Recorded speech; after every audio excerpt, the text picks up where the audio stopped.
Okay, there she goes. You've been warned. Okay, so I know Denise sent out the minutes from our June meeting. Did everybody receive those and have a chance to take a look? Yes, I did. Yes. Beautiful. Any questions, concerns? No. Everything look good? Okay, so if I could ask someone to make a motion to approve those. So moved. I'll make the second. Bartel. All in favor? Aye. Aye. Aye. Thank you. Tara, also the minutes from last month weren't approved. They were tabled. Oh, for May. Yeah, because I sent them out really late. Thank you. Oh, but okay. Because I thought I looked at those online. Did anybody else go out and take a look at those? I know, and Stacy sent them. Yeah. Did everybody get a chance to look at those as well for the May meeting minutes? I did not. Okay. Are you near a computer, Steve? I'm not at the moment. Okay.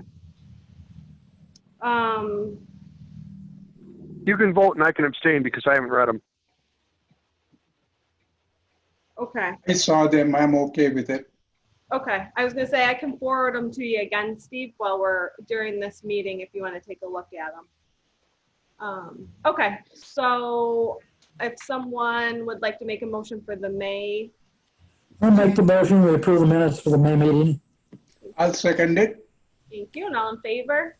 Aye. Aye. Yeah. Aye. Steve? Abstain. Yeah, okay. Great.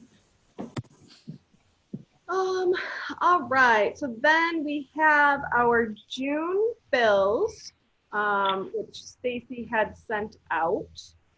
Let's see here. Pull those up. I'm sorry, I never have that ready for us. Do you want me to do the abstract numbers? Yep, please and thank you. I am Okay. prepared for that, and I apologize to everyone.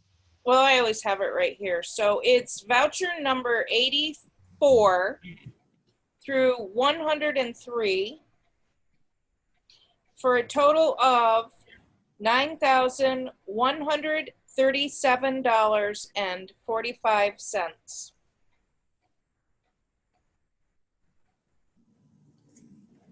All right, so if someone could go ahead and make that motion.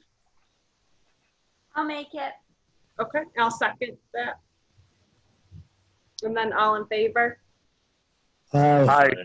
Aye. Thank you. Okay, and let's see, our 2021 budget. So Gary and Stacy met, and I was Chris. I'm not sure if Chris was involved.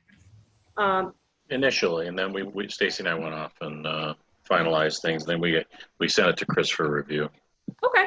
Do you want to give us the details and?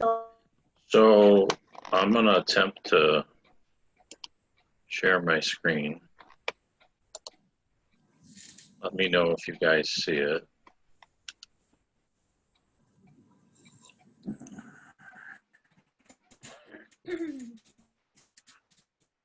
There it is. Yep. Got it. Okay. So I did send this out, so I don't know if folks have had a chance to review it. You've come with some questions, but I'll do kind of a high-level overview. This is our first pass. So as you recall from our last meeting, we had discussed that we were going to go into the budget planning with the assumption that our budget was likely to be flat, and then Bruce would obviously tell us as things changed. So we went into doing the first draft here with that assumption in mind. So these are the spreadsheets that Gary Crane had created.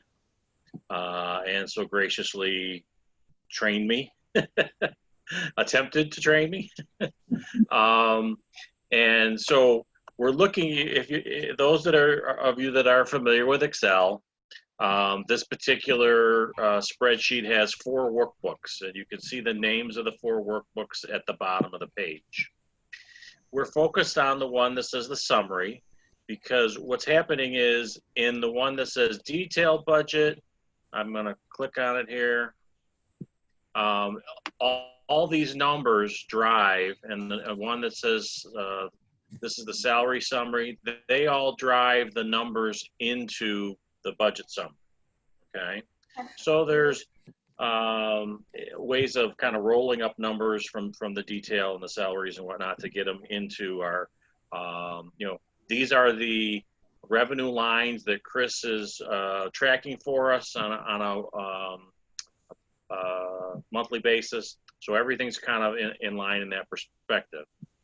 So I went ahead and I highlighted in yellow this year's current budget, 2020, and next year's proposed budget, 2021. We've got some background detail here, you know, 2018, 2019.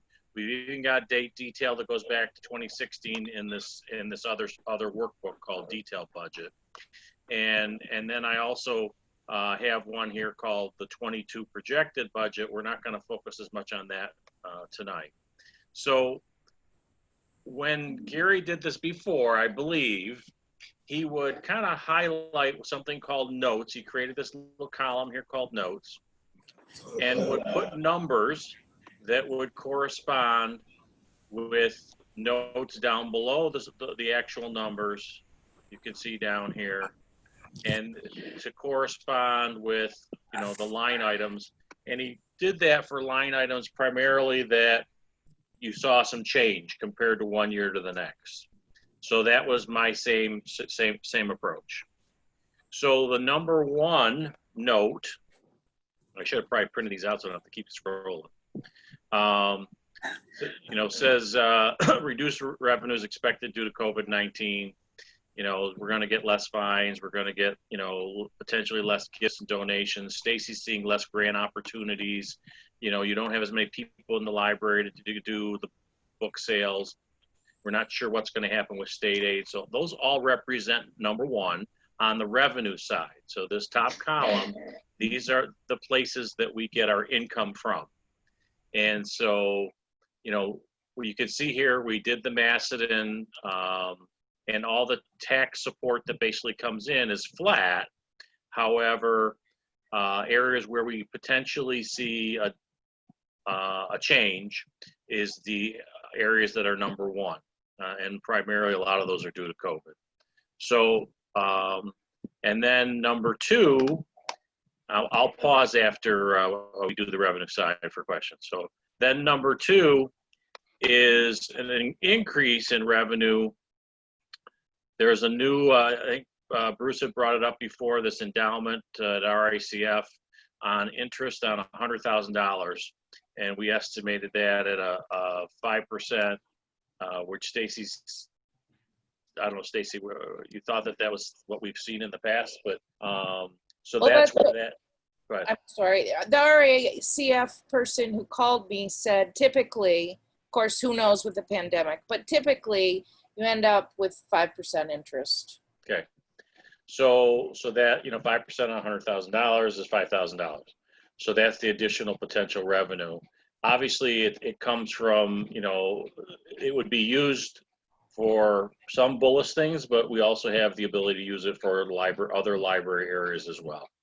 So, so let me pause there for a second and see if there's any questions on the revenue side in terms of budgetary proposals for 2021.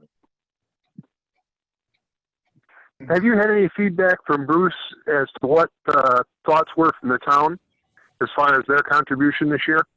I think it's on our agenda, maybe. I don't know. Well, maybe not, but I don't know. If is Bruce with us? Yes. Yeah, and I'm here.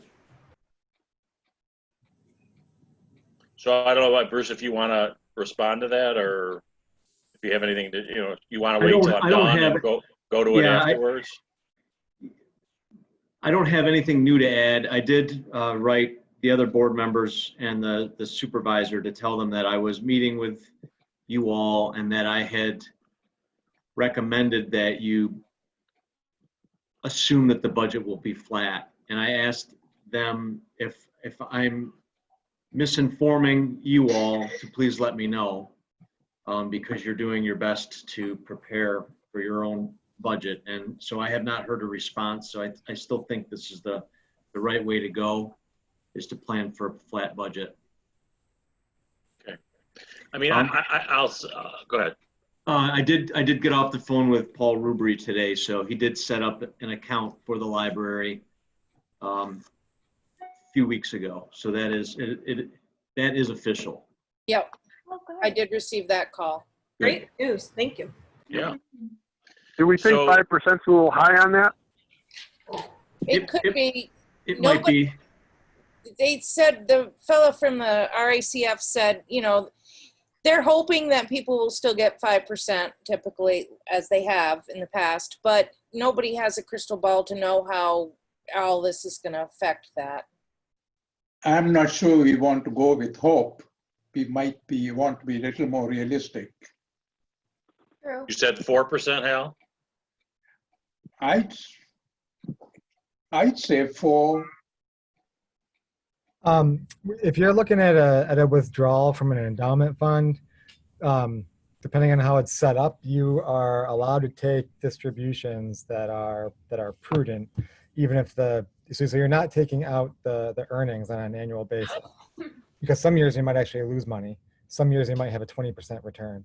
The theory is over time you're going to get a sustained 5 to 7% return. So if you take out on a rolling quarterly average of the fair market value of the endowment, if you take out 5%, in theory, you will never eat away at that principal amount, even in a year where you have a loss or less than 5%, because it will rebound and have greater than that in the future. So I think a 5% distribution from that is reasonable. That should be, that's probably where the guy from RACF is probably what he's coming up with, is that most endowments are going to continue to, they're going to keep the 5% threshold. 7% is the rebuttable limit from New York State on a spending policy on an endowment. So I think 5% is still conservative even in this environment. I don't think anybody is thinking that the stock market is going to forever stay at a low level. So so I think a 5%, unless, so really that's just a distribution. That's not the earnings on the endowment. That is the allowed spend. Right. So which is really per your agreement with RACF. It's not, it has nothing to do with the return on the investment. I mean, it does indirectly, but I think 5% is a reasonable amount, and unless RACF doesn't let you sign that agreement, they should though. Do we know, Chris or Stacy or Bruce, that after year one, do they tell us what the bet?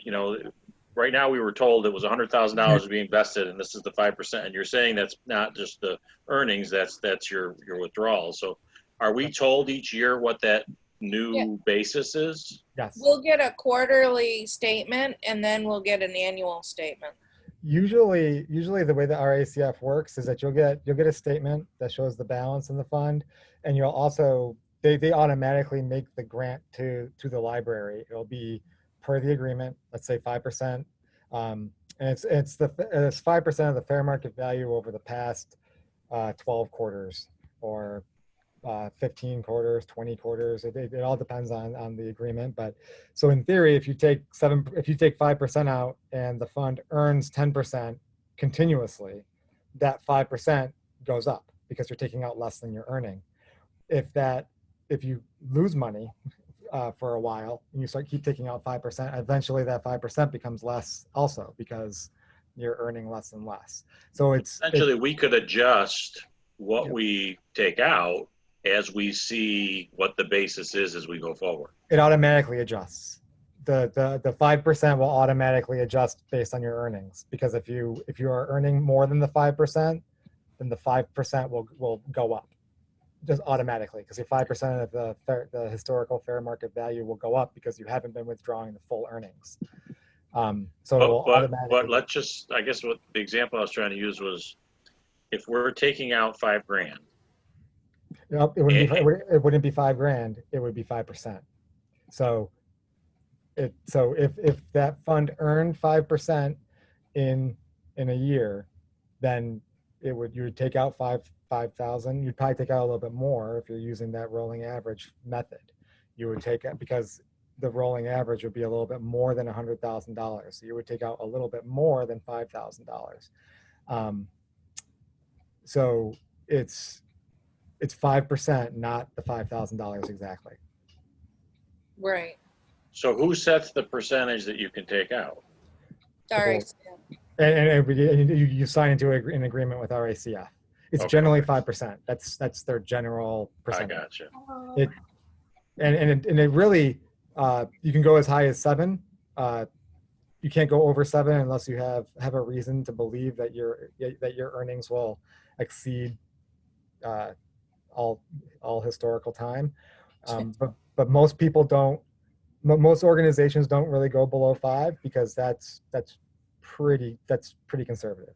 5 is the And if for some reason there was a major hiccup in the market and the earnings weren't as high as we had expected to be able to take 5%, we could in the future choose to take a lesser percentage. So let's say you're taking 5% of the fair market value and you lose 20% and you lose $20,000 on that $100,000 in that first year.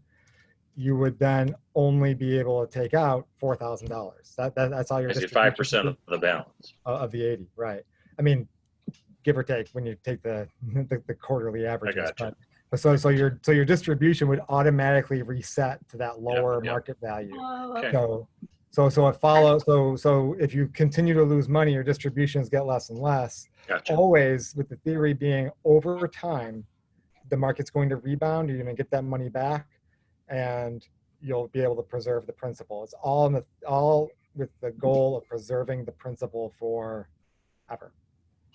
okay. Gotcha. So Hal, to your point, now that we understand it's not earnings, and that's the agreement. I think leaving it at the 5%, which in this case is the 5,000. You don't. Now that you understand that, hopefully that you're okay with where that is at, Hal. Yeah, I think so. But my point was that just we cannot live on hope. We hope that it will make that. I was just trying to make a cushion. So Well, it I But sounds if you guys want to go with the 5%, that's fine. I think that's what's in the agreement. So it makes sense to me. and it sounds like if there is a loss, it'll be modified automatically. so- Automatically, right? Right. Yep. Right. Yep. Yeah. You just wouldn't take out more. So you'd pretty much be leaving that $100,000 intact and keeping that income stream in perpetuity. Okay. Any other questions on the revenue side? No. Nope. Okay. Let's None move here. on then. Sorry. Saying none here, Okay. Gary. Thanks, Bert. Okay. So now going down to the expense side. The first one, as most of you know, number 3, we've had a plan to try to normalize the director salary. So that was in last year's budget. It continues to be in this year's budget. It was like a 2-year plan to try to normalize that. So that's what number 3 is. Number 4, we're now on this schedule. We've been on a shorter hour schedule. We've had some less employees, etc. So number 4, clerical, this is our salary line. Our budget this year in 2020 is this 113, And based on some of the changes with the number of hours and whatnot, and the new schedule for next year, this is, Stacy did the whole schedule, looked at the salaries. That's what's driven in this other workbook here that drives this number. The next year's, salaries, it's actually, we're saving a little bit of money there. COVID may continue throughout part of 2021. It's likely that, we're not going to be truly fully open. So, so this is the part of that. On the professional side, this is, costs for all of our accounting, et cetera, and we actually are looking at an audit. I think, Stacy, I don't know if you want to talk to this one, but apparently that, libraries should be audited on some sort of cadence. And Yes. it's been a number of years since one's been conducted. Go ahead, Stacy. The last audit was done when I came on board, right before I came on board in 2014. So that's quite a while ago. And it's recommended that once your budget gets to $250,000 or more, which ours has now surpassed 250,000, that you do have an audit. The goal is at least once every 3 years. So I think that's something that we should probably look into for 2021. So we didn't have actual audit costs, like gone out and done a, gotten quotes or anything like that. So we basically said, okay, let's just estimate, potentially up to $3,000 to pay for an audit. And that's where that line item and that additional expense over from what 2020 was comes in. You're probably looking at double that, Gary. Does that Double? look like a double? Okay. An audit is, it's a lot of pomp and circumstance that's expensive. Yeah. So I don't know, you might want to look, like the Charities Bureau thresholds for audits have increased over the past few years. It used to be $250,000 and it's going up to $1 million soon. So, Oh, really? yeah, so the guidelines for the 250 and every 3 years after you cross that threshold might be, maybe there's some wiggle room there and you don't have to do it, maybe not 2021, maybe 2022, and then not again for a while. Because an audit, really what they're going to do is they're going to make adjustments to get you from like really cash to like a financial gap presentation. They're going to have a lot of letters and meetings with this group, and then before the audit, after the audit. So numbers wise, you don't get a lot of like adjustments or digging. It doesn't do, I'd say it doesn't necessarily do what you think it's doing from like checking every single transaction, because they're going to more look at the balances and make adjustments to your balance sheet to make it on the accrual basis, and then add 10 pages of disclosures to your financial statements. It's not going to go through, they're not going to go through your abstracts and look at whether or not the board approved transactions and disbursements and things like that. That's not within the scope of a financial statement audit. So if that's what you want, But or if that's what PLS is asking for, then maybe we need to think about what that engagement actually would be. Well, you can also get this sort of audit where it's, I forget the right terminology, where they're looking at your internal controls and making sure your processes and procedures are up to snuff. And my understanding is you want to have one or the other in place, because should the state decide to audit your library and they see you haven't had one in like 6 years, it won't bode well. Yeah, what I used to see, and actually what I used to do for years ago for libraries and churches too, we would do like an internal control.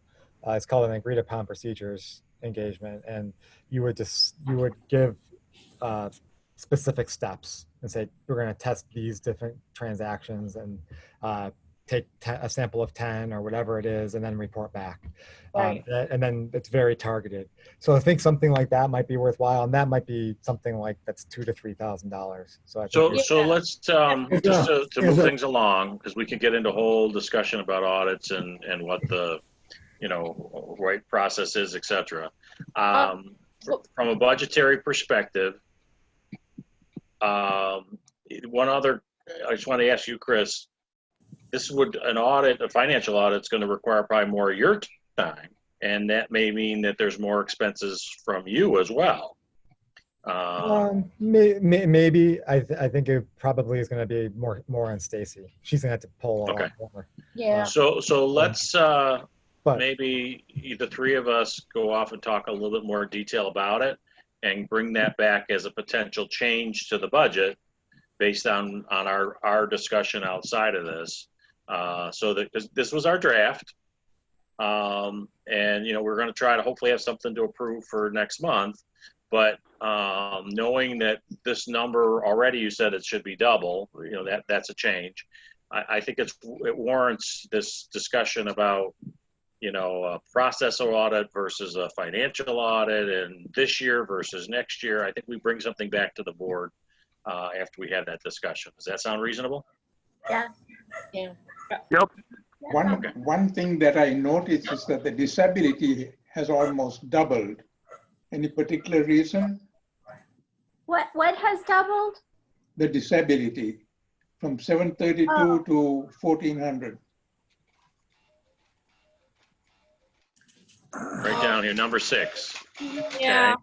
So if you look at number 6, Yeah, I think, disability insurance. So this year it came in a lot higher already. right. So I don't have an answer as to why. So because I think we made the change, Hal, based on what 2020 actuals are already at, as opposed to maybe we budgeted too low in 2020, but we're already that high.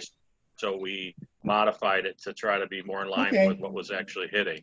Yeah, I wish I had a Okay. better answer. I just don't. Okay.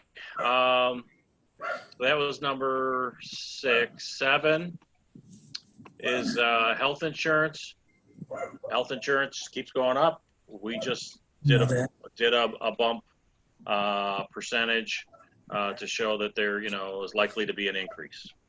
That's all it was. Health insurance always goes up. Yeah, always. Okay. All right. So on contractual, this was number, let's see, contractual here, this line item here, we wanted to just kind of show some differences as to what was driving some of the changes that make up this dollar amount. So if you recall, contractuals, all our materials, e-materials, books, if you can see some of the line items that are included in the contractual area. So line 8 is e-materials. The budget this year was 32. We've given that a bump. People are doing more online stuff.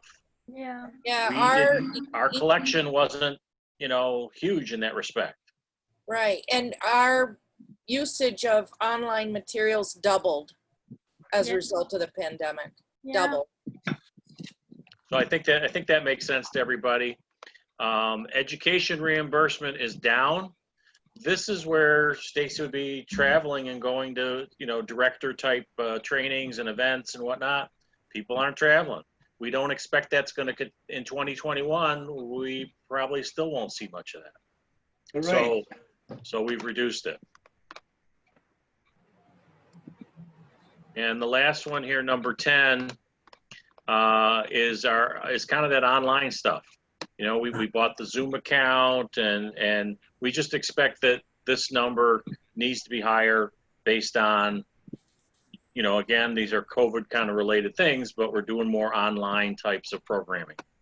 So that was the reason for that. So with that being said, you can see that we had a budget last year about 330, 323.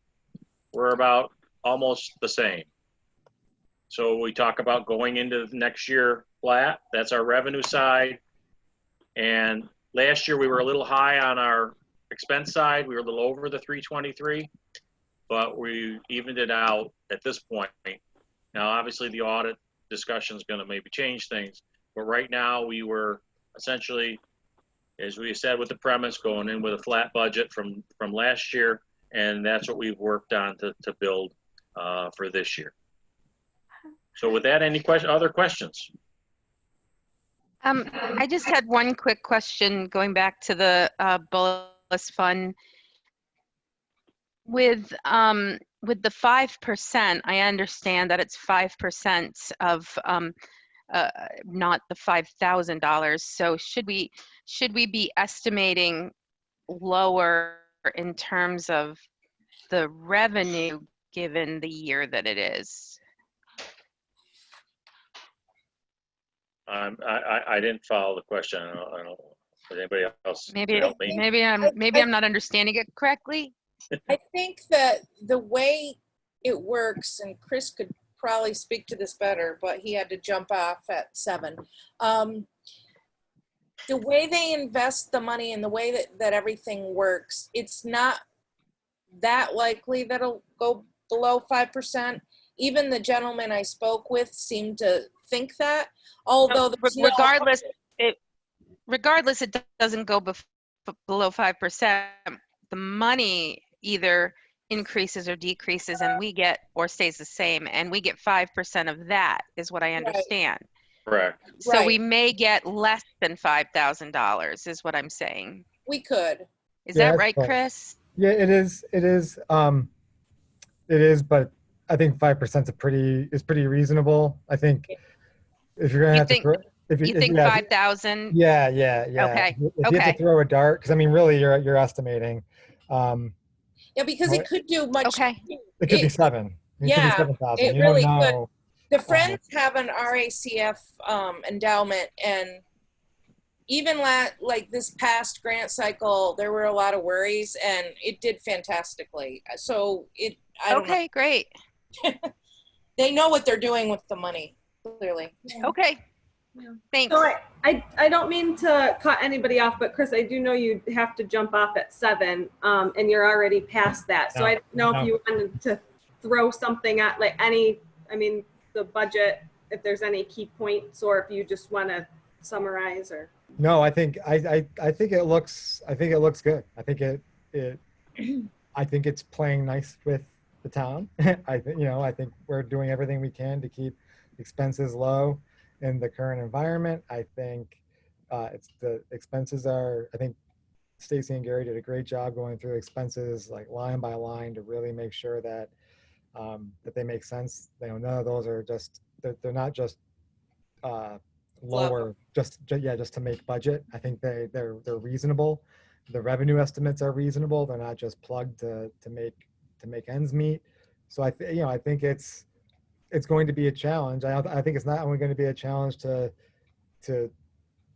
make budget equal actual from a financial standpoint, but it's also going to be a challenge for Stacy to do the level of programming that she's used to given that budget. That's going to be the hard part. Anybody with a checkbook can make budget equal actual. And then as far as your board report, just real quick, I don't know if anybody had any questions or concerns, or if you wanted to just really quickly call anything specific out. I don't think there's anything crazy. It's about as standard as possible. I think the one thing that is notable is that we're a couple of quarters, but we haven't received the invoices from the town for health insurance. So that's why health insurance right now is, because we have withholdings from the employees. So it looks like it's a negative expense because we've been withholding all this money and we haven't paid anything to the town. So once those invoices come in from the town, you'll see that health insurance, get closer to actual. So right now it's very favorable. It's unusually favorable right now, but that should even out throughout the year. Everything else is pretty much in line with last month. Nothing really has nothing outlying has changed. Okay, thank you. All Any right. questions for Chris before he has to go? No. Okay, thank you so All much, right. Chris. We'll see Thank you next you. month. All Bye. right. Bye, everyone. Have a nice night. Thanks, Chris. Bye. Thank you. Bye. Bye. Thank you. Sorry, guys, I didn't mean to interrupt and cut anybody No, off. no. So the only thing I want to say in closing on the budget is, you know, Stacy and Chris and I'll talk about this audit thing, but and when we come back next, you know, for the next meeting is August. It's when we have to have the budget approved so that we can get it to the town by the 1st. So Bruce, I turn to you to say, you know, as we're trying to finalize things, any information is going to be pertinent to what we put forward. So we'll just look to you for that feedback in this next few weeks as we get closer to trying to bring forward a finalized budget for 2021. Okay, I did, I have a question. yeah, as soon as I hear more information, I'll certainly share it with you. I did share your current budget with the board in an email and said that this is what we're looking at right now, that you've been working really hard to try to keep things flat. So I'm assuming that it's been well received. No news is good news. Keep it that way. So and not that I want to end on it's just a point of fact. So Macedon Library, in terms of the way of the budget in general, when we start comparing, PLS puts out a comparison of all the budgets of all the libraries, Wayne County, Ontario County, all of them, right? We're on the low side. We're on the low side in comparison to our friends. Now, are they equally comparable? No. There's absolutely differences, right? You know, there's different types of libraries. There's different expenses that some have and some don't.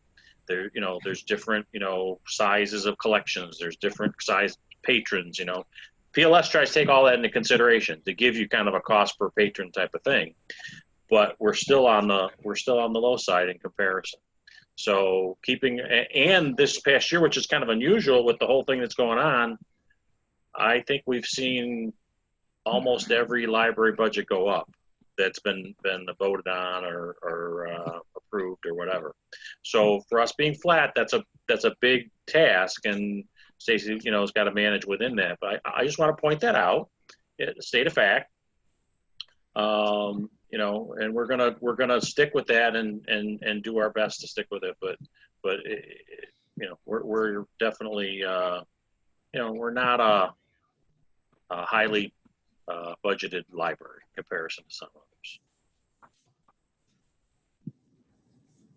I think that's fair, and we have talked about that in the past too. Okay. All right. So, yeah, I think Gary has brought that up when he's presented, and I think it's okay to say it.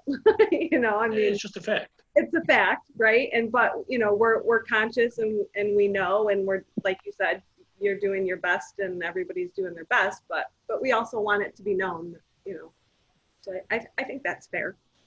And I hope the board appreciates and is open to us having those conversations. So Yep. I'll express those sentiments. All right. Anything else on the proposed 2021? We can regroup after the audit investigation discussion. We'll go from there. All right.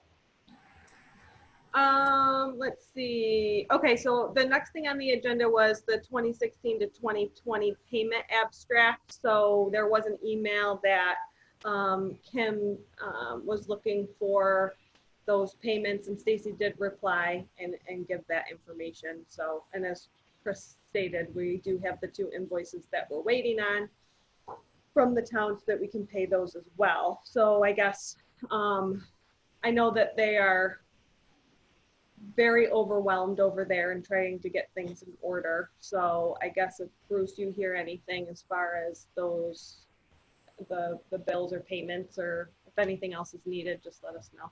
Okay. And then was there additional Bullis RACF update information, or was that what you had covered in the budget? Yeah, I don't have any more yet. There's supposed to be some information mailed to me, but it hasn't come yet. Okay. Great.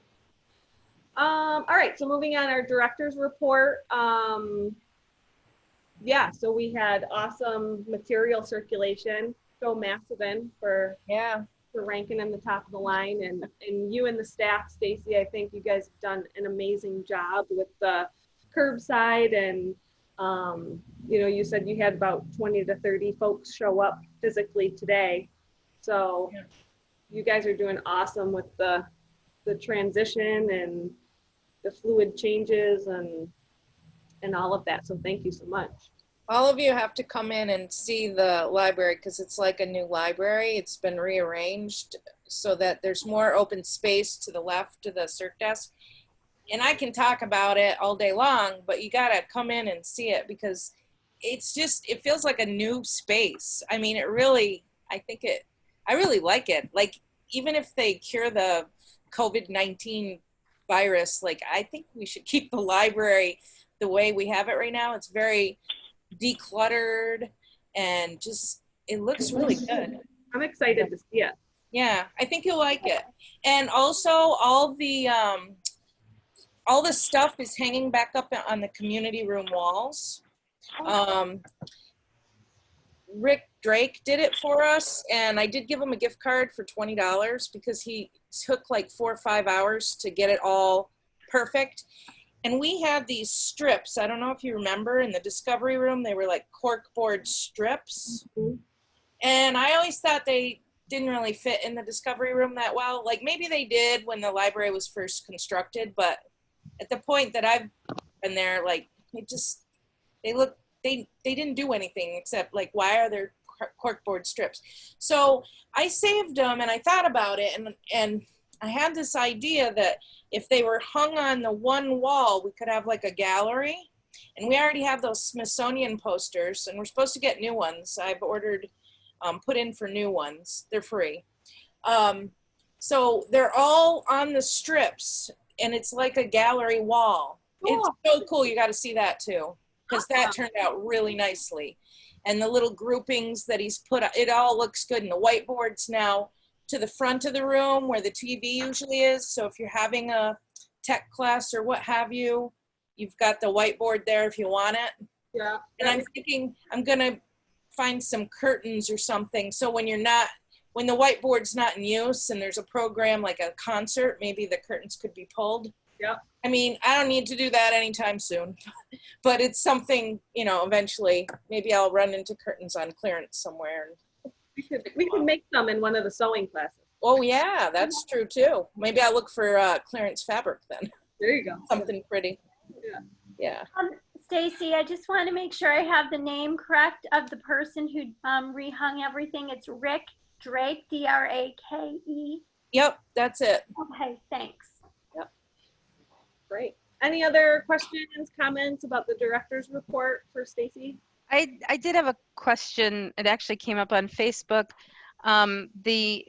There was some, I don't know if this is the right time, about the 15-minute browsing. Yes.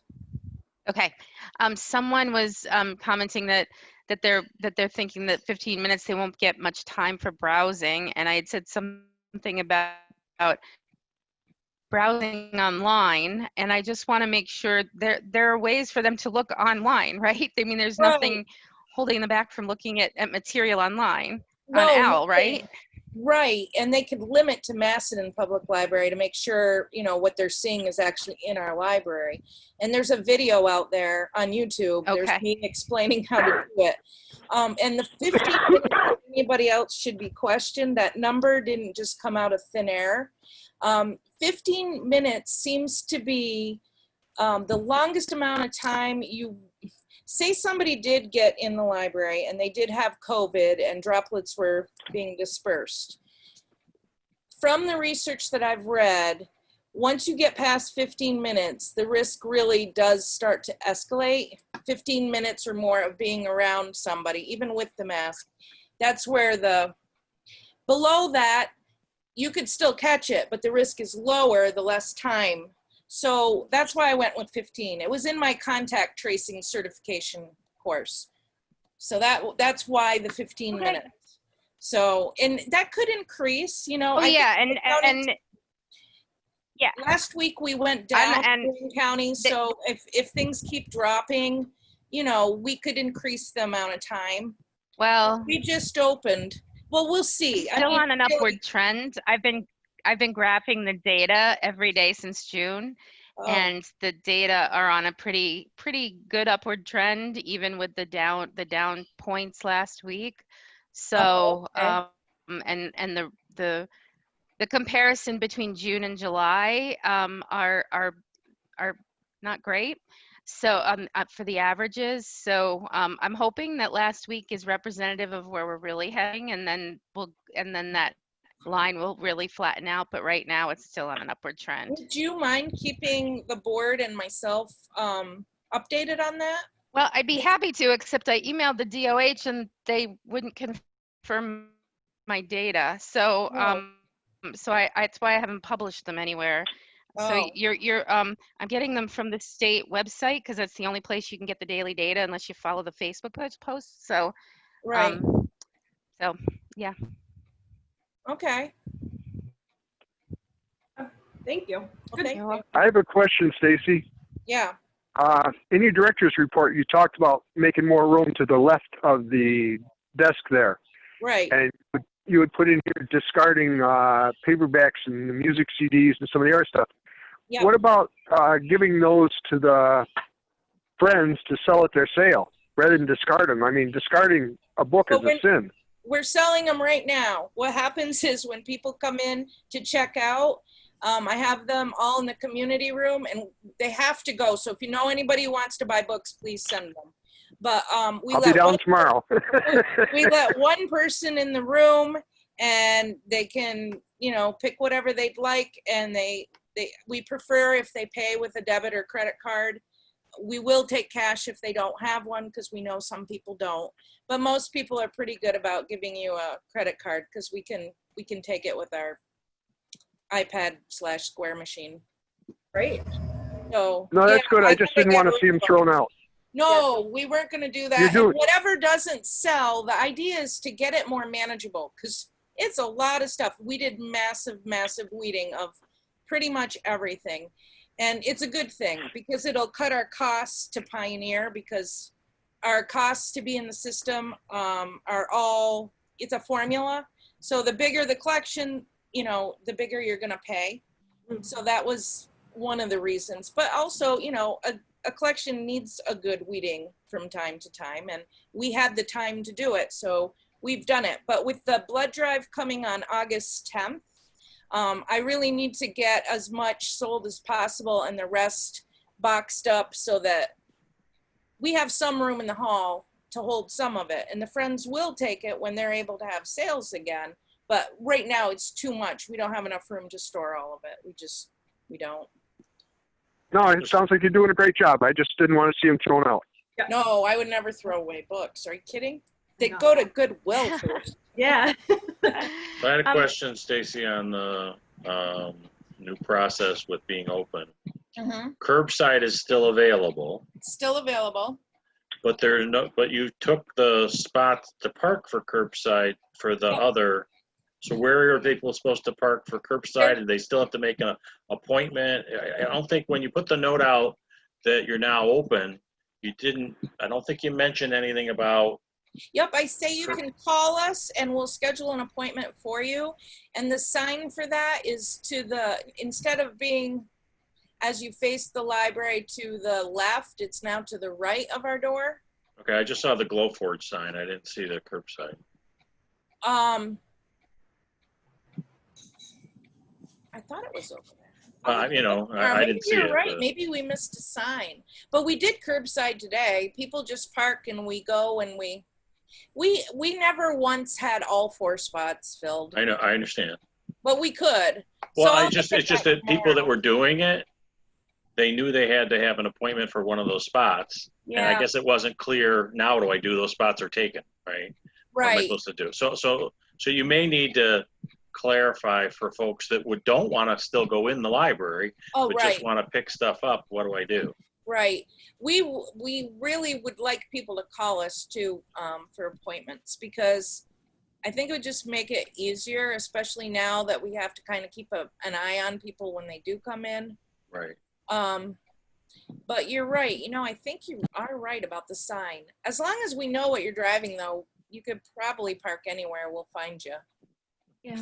You know, I mean, that's but fine. we always ask, you know, what color is your car, what model and make, Right. you know. So do you want people to call for an appointment to come look at the books you have for sale? For that, you can do you can just do the flip sign parking. You just show up, Steve. Yeah, you could just. Okay. show up. And you have to Well, you park in could one do of the it 4 either- spots, and if all signs are flipped, then you got to wait till somebody comes out. Yeah, but right now, I mean, we're not that busy. It's gonna take time for people for it to click. Like, oh, I can go in the library again. Yeah. It will be in the paper probably next week. I didn't want to and Ron said also, you don't want to make it too big a fanfare so you attract 50 people at once. That's not what we want. Right. We want them to trickle in. It's a good thing. It's safer that way. All right, Bruce, did you have any updates for us? Yes. Last time we talked, I brought up a watch that was Nettie Bullis's. So Paul Rubery is going to, and one of the questions that we had was, it's assessed at a value of $1,000. One of the questions that came up was, how can we secure it in the Bullis room? So Paul Rubery is going to call somebody that he knows and get an estimate on what it would take to secure it. Great. So with a case of some sort. Right. Probably. Right. We have some bids for cleaners. Our next board meeting's August 13th. We'll vote on a resolution to accept one of those bids. So they should be starting on the 14th, Oh, good. I guess. Can I butt in? I'm sorry, but I didn't know what to do since we're not being cleaned. Do you want me to call the cleaner we've been using and have them come back temporarily? Probably should till the village or the town does their stuff. I didn't Especially want to with just do it because I wanted to ask tonight. especially with people physically there now. Yeah, I think so too. And Yes. when they ask if they can use the bathroom, we're all like, well, if it's a real emergency, you can. We don't want to say we don't have them being cleaned right now because that, but most of them are like, oh, okay. But if it was being cleaned, then it wouldn't be, so much of a thing. You wouldn't cringe first. Yeah. There's a McDonald's down the road. Yeah, I think you should go ahead the way you're doing it now, Stacy. What? I think you should go ahead with the cleaner that you've, brought on board. Have them come back till the town settles what they're going to do. So we Okay. should probably make a motion for that. I'll make that motion. Okay. Through August 15th. I'll second it. 14th? Through August, you'll know by the 13th, right, Bruce? Yes. So they should clean through August 14th. That would Yeah, be the Friday. Friday. Yep. Okay. Thank you. All in favor? Aye. Aye. Okay, thank you.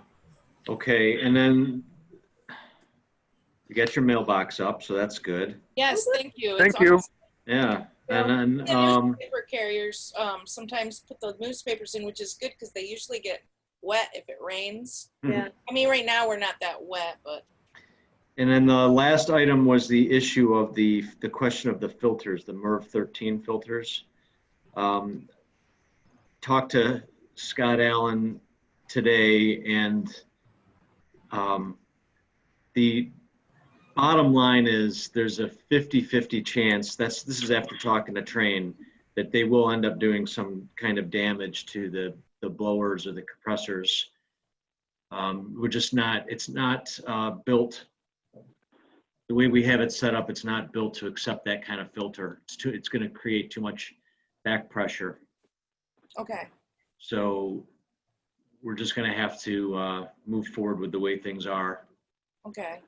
Is there any way Train could do another visit to the library? Because it's, even with the dehumidifier, it's hot and muggy. I mean, I know it's hot and muggy outside, but when you have air conditioning and the sweat's just dripping off, I mean, I don't think that's right. Okay, let me see when we're scheduled to see them again, because the way the contract is set up, we see them, they visit on site twice a year. Oh, okay. So let me ask about that.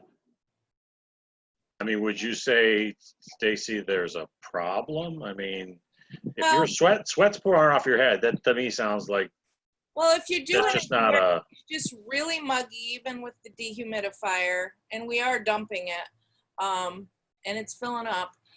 It's muggy, and it's warm. The temperature reads 74, which doesn't sound horrible, but with the humidity and it's and with a mask on, well, that doesn't help, because it's like wearing a hat on your head, only it's on your face, you know, it's gonna make you hotter. But it's definitely, it's hard to work in that.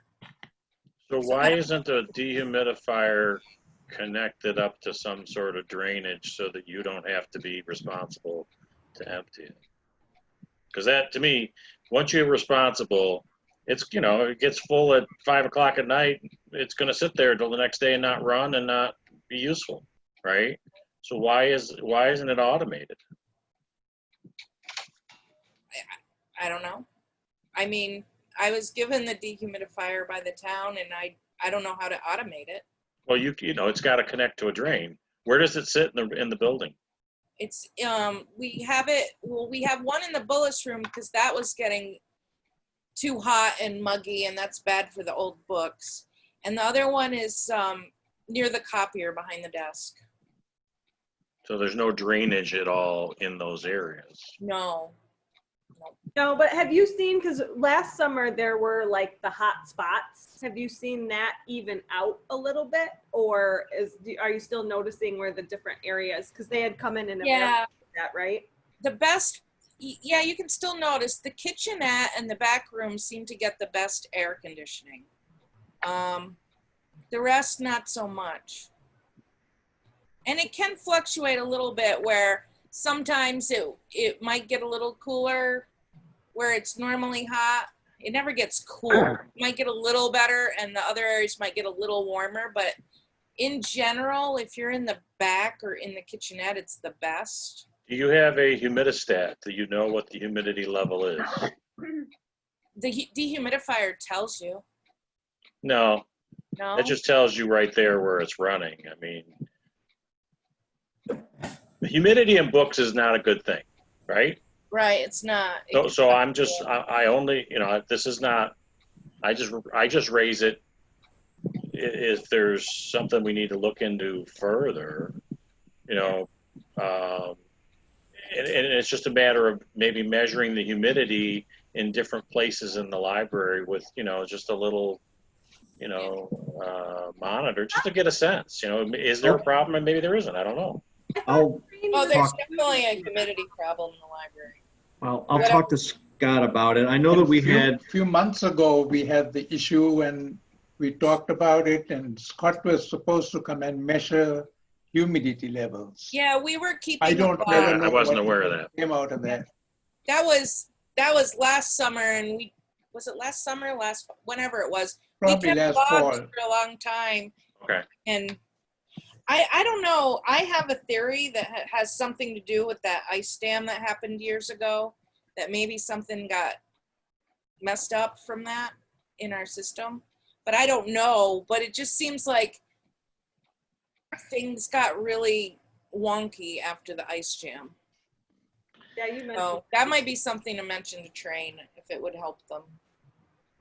Yeah, I'll talk to Scott about it. I mean, he has the ability to, I know that there are devices throughout the library that measure temperature Mm-hmm. that are connected to the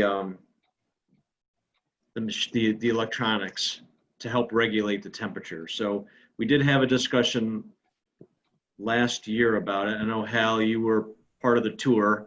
Yep. With the train guys went in, and one of the things I remember coming out of the conversation was we wanted to be able to quantify what we thought was happening. So if we can get some measurements, I know on Scott's end, he can see what the temperature is in different parts of the library. If we think that those devices are faulty, I'd like to be able to show that by having thermometers that give us a different number than what we think it is, and same with the humidistats.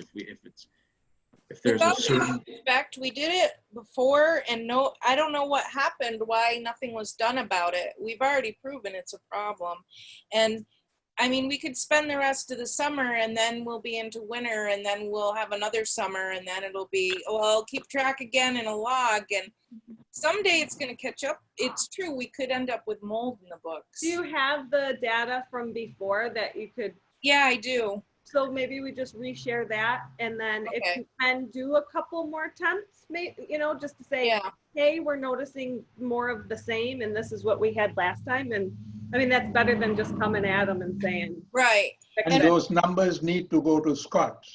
Right. Yep. well, give them to me, and then I'll send them over. Okay. I mean, I believe what you're saying, Stacy. But I also know that it's not a very leveraged argument that I'm going to have with someone to say that, well, the librarian is reporting that it's hot and humid. The reality is there's a lot of new work that's being done in the library, and wearing masks, you know, it's going to be this back and forth. And if I have data, then I can say, well, here's what this device is saying. Yeah, that's legit. Okay. All right, anything else, Bruce? No. No. And I'm looking at you. I know. No? Okay. That is all. All right. Yeah. Thank you. Yeah. Make a motion to approve Wendy Caffey. Yeah, so that was one of the next things on the. Okay. Just Yep. make it. Yeah, no worries. If that was it for Bruce, then we have our Friends Liaison update. And Joan's with us tonight. Hi, everybody. Hello. I heard book sales mentioned, and oh boy. Obviously, having had to cancel our May book sale, that's a great big fundraiser for us. And so we were, you know, kind of hurt by that. And we've had to cancel the August 1st garage sale because social distancing, we think, would be a problem for us in the community room. And we've canceled our election day bake sale for the very same reason that, you know, if you've seen us at the bake sales, you know, we're right next to each other and people are right in front of us. And so we couldn't figure out in the small hallways how we could deal with that. However, we are still doing a few things. We have on Monday, August 3rd, we're having the, I have to say it right, fun drive for Savers in Webster. It's from noon to 3 in the parking lot at the library. We're collecting clothing in bags, small appliances and things in boxes, but no big appliances. There'll be 3 of us there from noon until 3. If you've got something, please bring. Jane Countryman has a big trailer thing that we're gonna put everything in and take over to Savers. Our Can Kings bottle donation still ongoing all the time. Now, September 24th is going to be the Doug's Fish Fry. It's going to be held in Waterloo, and the Friends really don't have to do anything for that.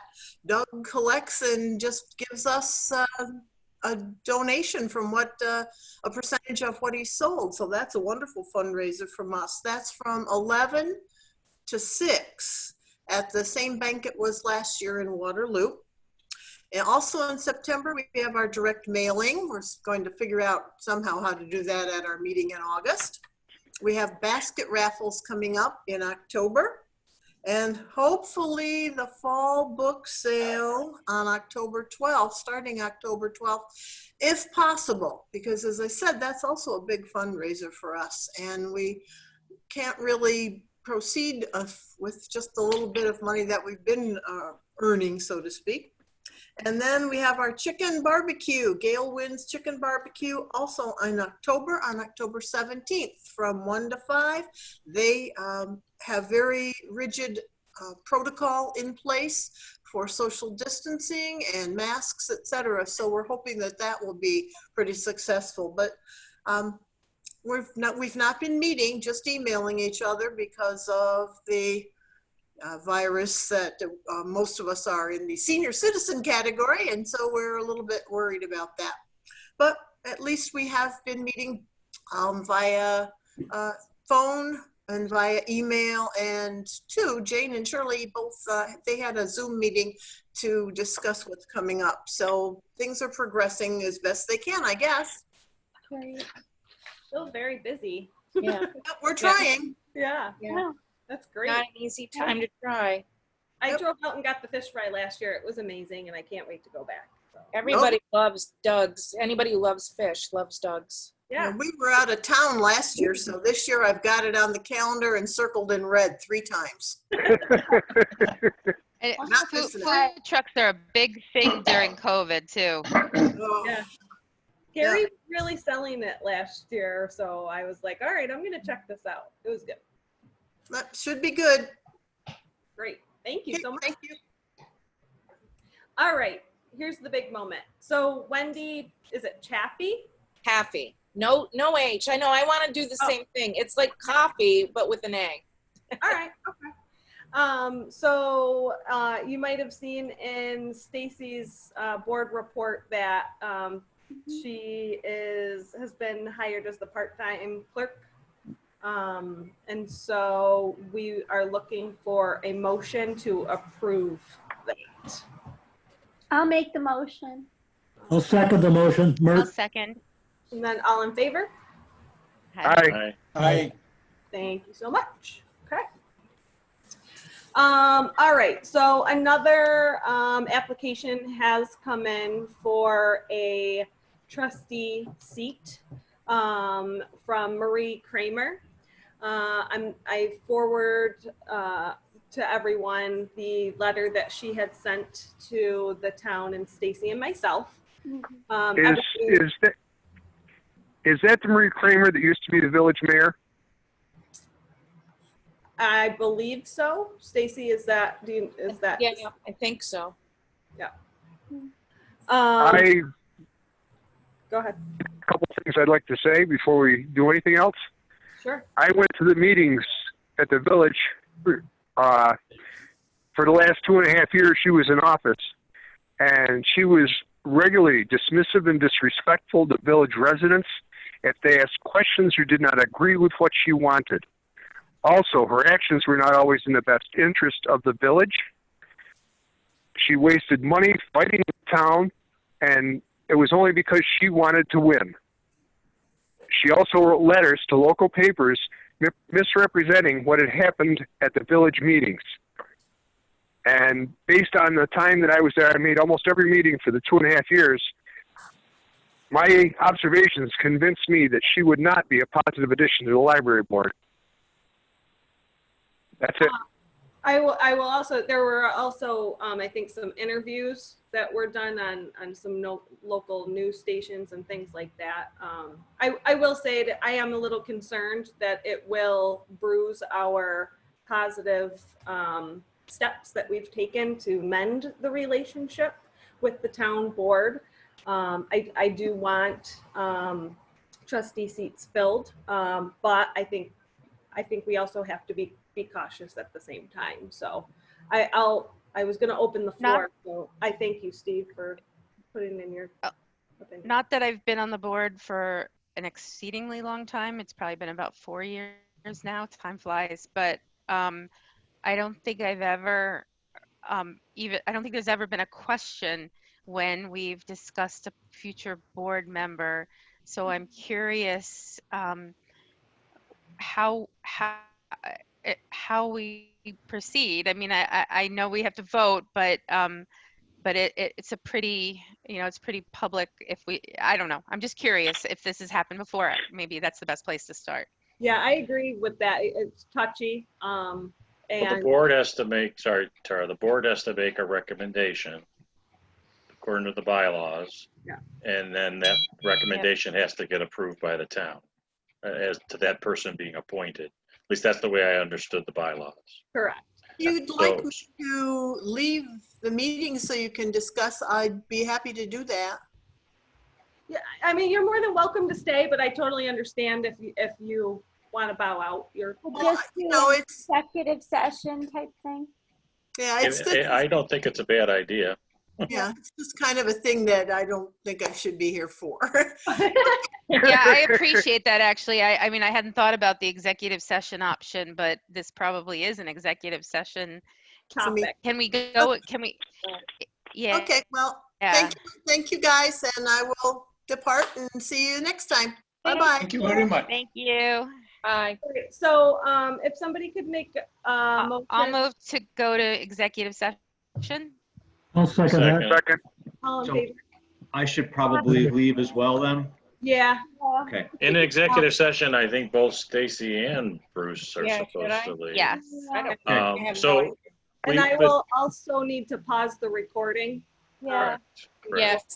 Yes. So, Yeah. Casey, do you want me to ping you or something when we come back into session, or? What's left on the agenda after this? The August meeting, virtual or in person, and then talking about the hours. So Is let's, there any way we could do that first and then do the executive last? that's what I was And then just, I can just be, yeah, I was if just that's gonna okay. suggest that. All right, the new hours proposal. Did everybody get a chance to see that in Stacy's report? Yes. I liked them. Yeah, I did too. Same, So did I. I thought it was well done. yeah, yay. agreed. Well, I was trying to come up with a way to save some money that would not be too painful to the community. And I Yeah, think I think it makes a Well- lot of sense. I think the way you set it up is, we're open 6 days, and I think that opens it up more for people that have difficulty. mhm. I like the I was happy with consistency that. at the same time every day. Yeah. Makes Yeah. it easy to 10 remember. o'clock, no matter what, if you Yeah. can remember 10. And I like the Saturday morning versus Saturday afternoon. Yep, same. Yep. So all positive, Stace. Yeah. Good. Good job. All right. And then one last thing, our August meeting. I know a lot of folks wanted to resume our in-person now that we have authorization and the library's open. Anybody have feelings about not resuming in-person meetings? And I like With the community room, we should have plenty of room to social distance. I think it'd be good for us to get back together again. I'm I in think favor of it, so. meeting that is. I do like having the virtual meetings. so I won't weigh in this yay or nay, but I'll make the statement that I'd rather make the decision. I mean, when I hear Debbie saying she's got some information and things are actually, going in the wrong direction, and I mean, I'm babysitting 2 little grandkids, and I don't want to take chances, that are over and above. So I'm hesitant. Okay, even though I know we can social distance, I know we can wear masks. I just still have that hesitancy. and it is open to the public now, where you're allowed. Right. And they're going in the community room. That's where all the books are, and Yeah. I'm having second thoughts. So I'd almost, well, at this point, I guess I would still probably vote to do virtual. Oh, Look at that. Yeah.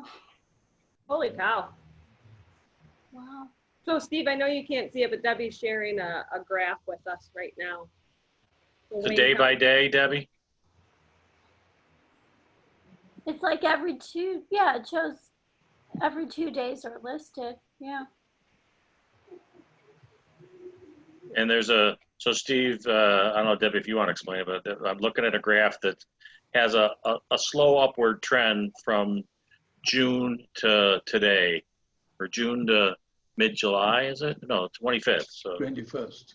So one thing I would like to propose is, because I know that there are some people that really do want to get back together, could we utilize one of the library computers and do a hybrid model where we have some folks that are home idea. and select few people Good idea. in the like the idea. library?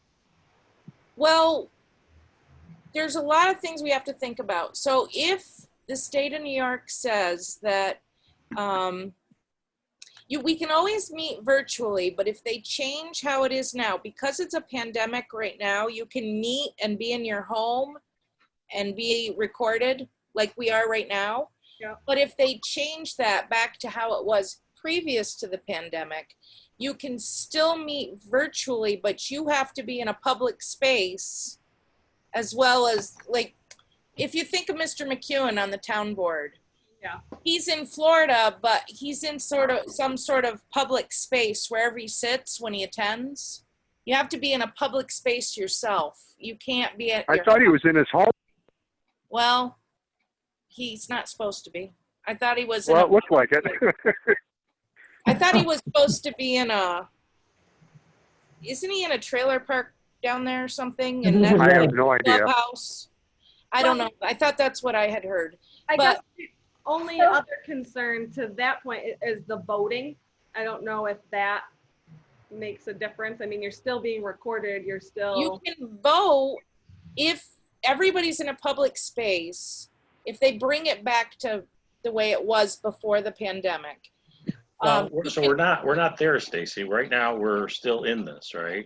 So the question is, we're allowed to meet virtually. Well, the question is, how much longer will he extend it? Because he's going month by month. So we don't really know what his ruling or order, whatever you want to call it, will be for August. So People are hoping he's going to keep it. It'll be at least for August. But if for some odd reason it's not, then we just all show up in person. Yeah. Yeah. I would good say, to me. Yeah, but in the meantime, do you want to do a hybrid? Like while we're like this? I think we should. I think because I know that like Hal and Steve and Mert, you know, I could meet them. We could do the hybrid session. And then for the folks that want to, you know, can stay home. Why not take advantage and have the best of both worlds? In my opinion. I have no objection if people want to go into the library for the meeting. Yeah, I'm fine with that. Probably continue to do it remotely until we can't anymore. I'm fine with a hybrid. Yeah. I propose for August meeting, we do a hybrid. Okay. I second Second. it. Right. All in favor? I second that. Aye. I Thank you. Aye. I Stacy, before you go, could you send me that link to that YouTube video? I just subscribed to the library YouTube page. I didn't know we had one, but I can't find that YouTube about that you said that you made about the directions. Oh, it's there. Could you send me the link for it? Sure. Yeah, Thank you. you're welcome. All I right. did watch it, so I know it was there at one point. Right. Okay. It's still there. I didn't do anything with it. Bye. Well, any other questions, comments before we lose Stacy and Bruce? No. Okay. nope. Okay. Okay. Bye. Okay. Night all. Bye. Here. See you later. All right. So do we have to remake the motion to enter now, or are we okay to? I just didn't remember. I didn't get down who made the motion and who seconded it. I believe I Debbie. made the motion. Oh, sorry. Okay, Steve made the motion. And who seconded it? I'll second it. Hell, And then all were in favor. Okay. aye. So, all right, I'm going to stop recording now. All right, so back from executive session into our regularly scheduled July meeting. And we'll go ahead and if somebody could make a motion to adjourn if there's no other topics. I move that the meeting be adjourned. I'll second it. And all in favor. Aye. Aye. Thanks, guys. Bye, Have a good thanks. night. Thanks, guys. Too. Have a good night. Good night.